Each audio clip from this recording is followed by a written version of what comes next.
And negotiations for the United Auto Workers and Ford had reasonably productive discussions toward a new contract today.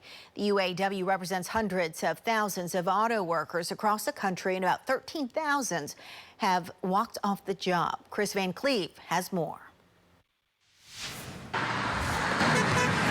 Day 2 of the auto strike targeting 3 Midwest production plants drew picketers and lawmakers. I always stand for the union way of life. Pennsylvania Senator John Fetterman and Michigan Senator Gary Peters joined United Auto Workers at this Ford plant in Wayne, Michigan, as union leaders and the Big Three went back to the negotiating table. Clearly, the UAW means business. That's why these folks are out here striking today. Vicki Murphy, a Ford production worker, was one of nearly 13,000 union members to walk off the job Friday. There's no winning in a strike anyway. Everyone loses, so let's wrap it up. Let's give us what we deserve. The UAW is seeking up to a 40% raise, job protections as automakers switch to less labor-intensive EVs, and an unwinding of concessions made during the Great Recession. After a new offer from Jeep parent Stellantis Saturday, General Motors, Ford, and Stellantis are all offering raises around 20%. Can GM be successful if you met all their demands?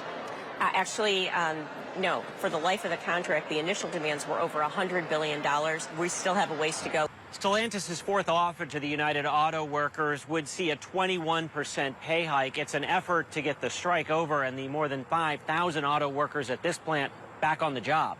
Ford announced some temporary layoffs due to the strike, and GM says it'll likely have to idle a Kansas plant Monday.